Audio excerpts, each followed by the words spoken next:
Freddie is a little boy that Faith talks to almost on a daily basis.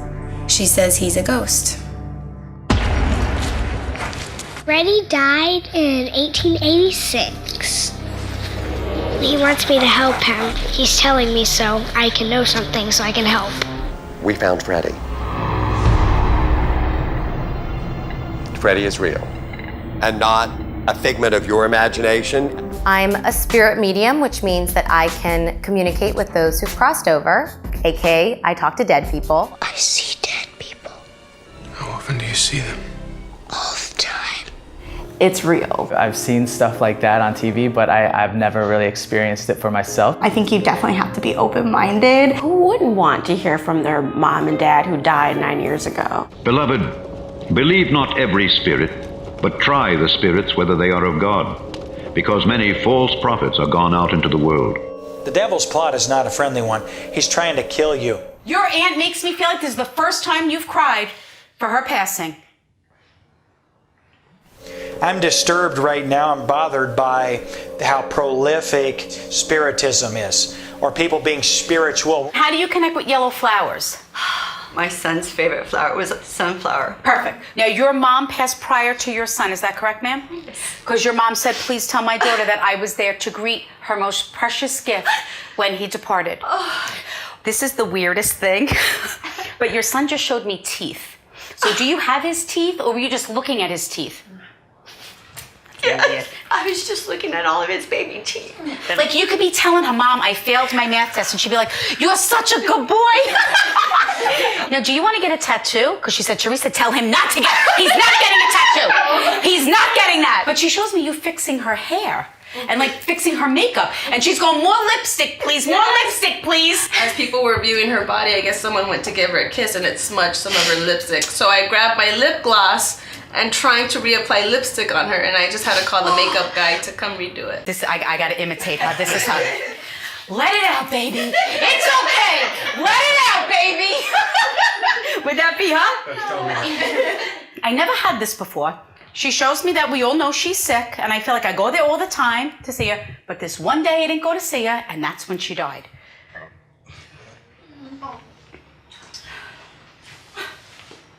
She does not want you to carry any guilt or burden connected to her departure. She says, I want you to know that you are and always were there for me. That's the amazing gift of spirit. They really blessed us this afternoon. Yeah. Thank you so much for giving me the pleasure and honor of channeling your loved ones. I wish you all the best of luck.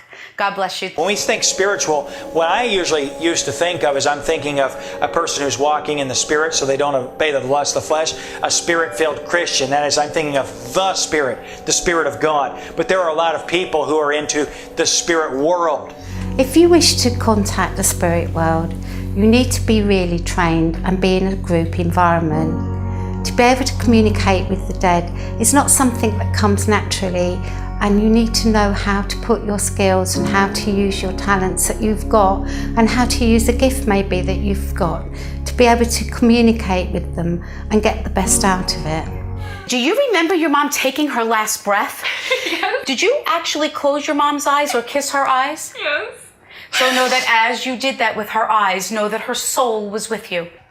Your mother says the reason why you were chosen for today is so that you can celebrate your birthday. And knowing that her soul will be with you in spirit. Oh, yeah. And they hold seances and they talk to their devils is who they are. I'd like to dim the lights in the room a bit. Close your eyes. Catherine, Freddie's mother, we'd like you to join us here. She's here.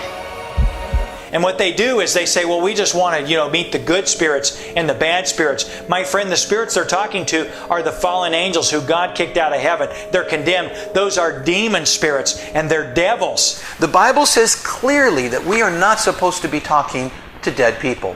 Why? It puts communication with the dead in the same category as witchcraft, as sorcery, as demon worship, as human sacrifice. Why would God be telling us that talking to dead people is putting it in the same categories as these things that I've just mentioned? It is because you are not talking to that dead person. The live people are not allowed to talk to dead people. They're not allowed to communicate with the dead. God has said that. He has prohibited it. Is there anybody here that lost somebody to a suicide gunshot to the head? I don't know anyone. Nope. I'm getting that really loudly. I know that their actions brought about their passing, and I know that there's a C or K connection to it. John Perry's roommate shot himself in the head. Wow. Who's that? John Perry is the director. My roommate killed himself, but his last name was Krieger. And then you weren't in a band with him, were you? I was in a band with him, yes. Yeah.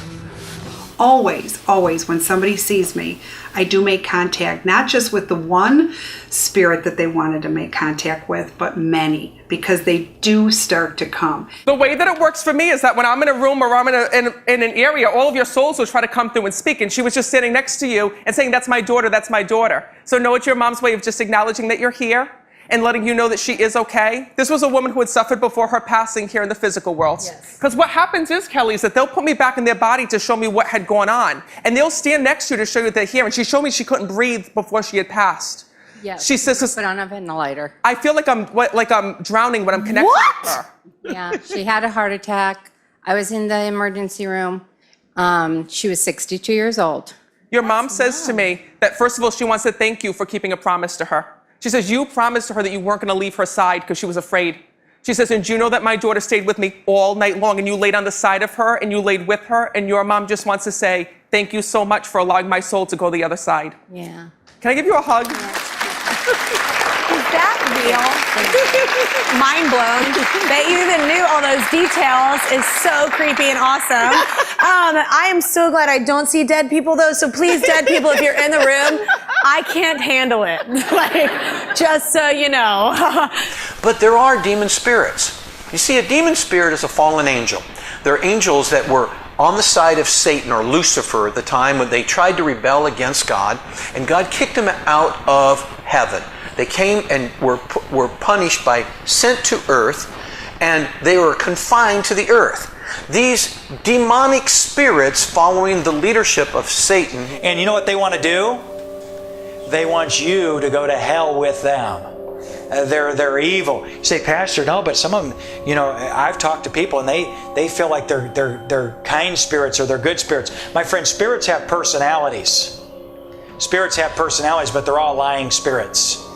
And they've seen things. They have eyes. They can see. They can move about like the devil, the prince of the power of the air. And they know things about you. And they'll tell you things that you're like, oh, how could anybody know that? Well, they know because they've seen you. You know, they're familiar with you. They're familiar spirits, you see. A familiar spirit means that this demonic spirit is familiar with you and your history. What I mean by that is they know you. I don't know if you are aware of this, but every demon spirit has been here on this earth since Adam and Eve. They don't procreate. There are no baby demon spirits. They're not having children and growing into a larger population. All the demon spirits on the earth have been here since Adam and Eve. You don't think that there are demonic spirits assigned to your family and your family tree that know you, know your husband, know your wife, know your children, know your father, know your mother, know your descendants, know things about your grandparents. They know things about you that only you and your loved one knows. A familiar spirit is a lying spirit. It is a spirit who comes in disguised or portrayed as someone else. For an example, if you have lost a loved one and you know that that person was a Christian and they went to heaven, they are not permitted by God to appear to you in your home. That is not of God. You need to take authority over that situation, tell that demonic spirit to leave in the name of Jesus and be gone from your house. And then you'll be rid of it. Oh, you may say, oh, but this person told me something that only my dead husband could have known. Yes, the familiar spirit knew it by watching you and your dead husband, which when he was alive. And you know what they do? They convince you that there's somebody else who's in heaven or who's in hell. They convince you that they're the dead, but they're not the dead. They're fallen angels. They're devil spirits, and they're evil. The demon spirit will try to win you over, will try to say things that only you know. For an example, how many times have you heard about someone going to a seance? At the seance, they call a dead person, And the dead person now communicates through the medium something that only the live person and the dead person could ever know. Your daughter shows me the butterflies, ma'am, so do you connect with the butterflies? Perfect. So know that when you see the butterflies, you do know that it's the butterfly. Did you do something with your daughter's handprint after she died on a sheet or something, or you did a family handprint? When my daughter passed away, the nurse at the hospital printed my daughter's hand and her footprint on someone's heart. Perfect. So you know to validate that it was her soul's time to leave. Let me ask you this. Was there a point where she got better? Before she passed away. Okay, because I said to her, I go, what do you show? She showed me like doing all these great things. And she keeps talking about Disney and all this stuff. And I said to her, I go, well, what is that? She goes, Teresa, she goes, I am so thankful that I was blessed with another brief time here of not being sick. She says, because I was able to do so many things with my family. She says, and I wouldn't have traded that for anything. She goes, but then I went so quickly after that. Really fast. She says, Mom, I want you to focus on that time, that extra time I was given back. And I wouldn't have traded that for anything. And she tells me you smell her. I do. So know that when you do, know that she's with you at that exact moment. You also have things in your car in memory of her. Does it fall and move like when you're driving? Yes. That's her. I said to her, you better be careful. Your mom is going to crash your car.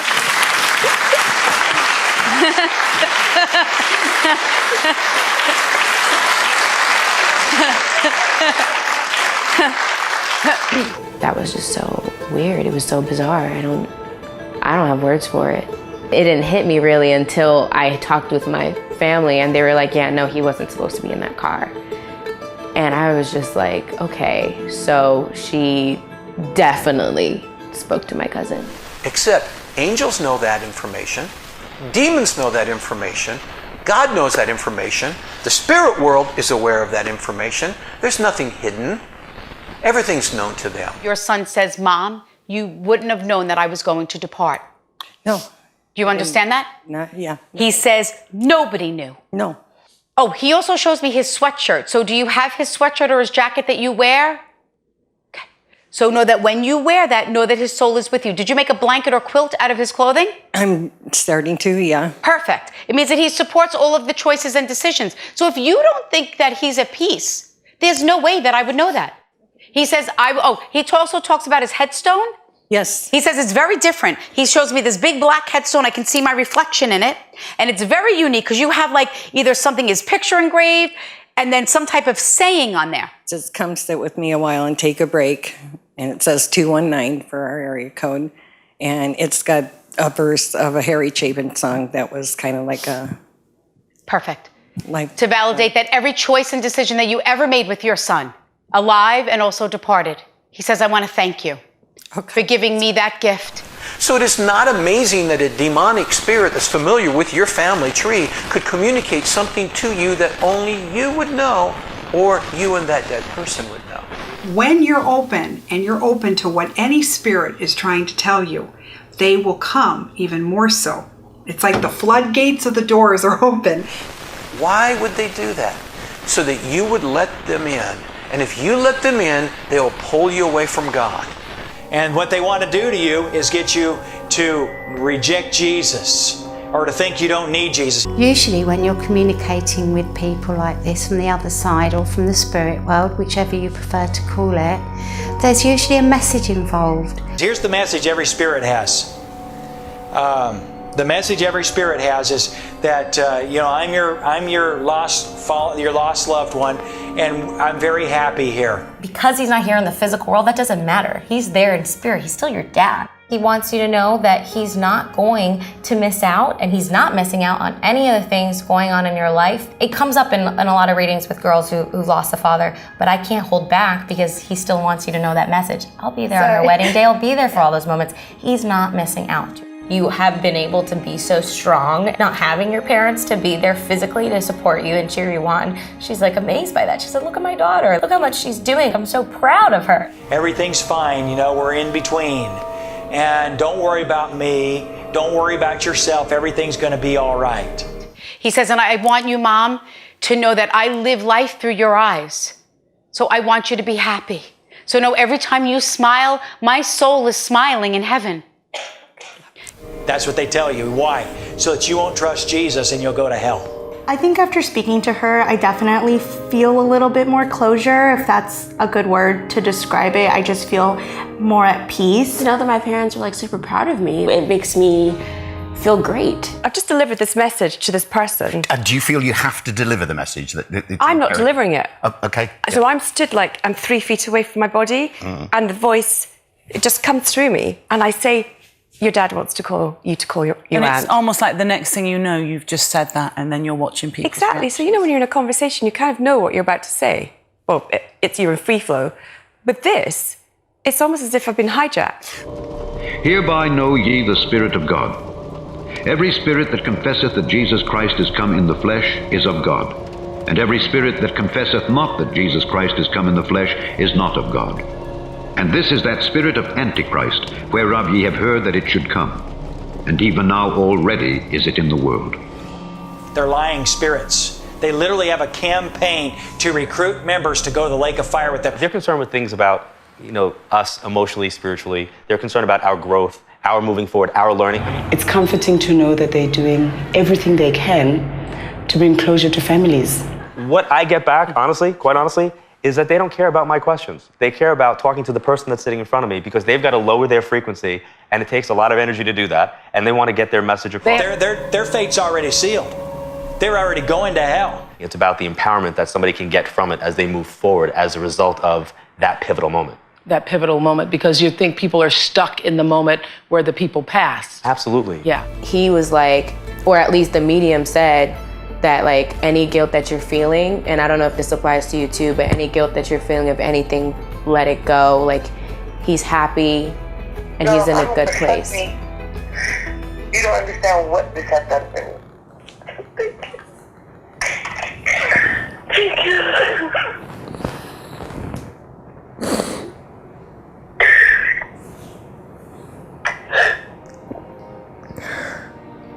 I replayed his voicemail. Okay, I won't throw away this phone just to hear his voice. Because of a message he left for me. And I just spoke to him a week prior and he promised me to come visit me.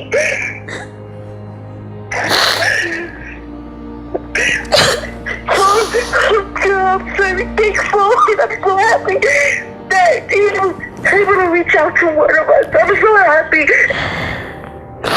I can finally let it go. I can let it go. It's already over for them, and they're trying to take people with them. And you ought to warn every person that's fallen into that false, misleading spiritism that those are lying devil spirits. I'm so thankful that somehow, the stars aligned, the universe made this happen. Somehow I ended up at BuzzFeed, and somehow I ended up meeting the medium, and like my family got closure, that's amazing. They're not God. They're not the Spirit of God. Ye are of God, little children, and have overcome them, because greater is he that is in you than he that is in the world. They are of the world, therefore speak they of the world, and the world heareth them.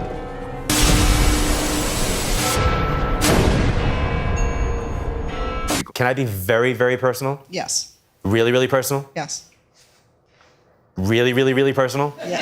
Yes. Okay. Was there a moment where you didn't think that you were going to be able to cope with this and you were going to end your life? Yes. Okay.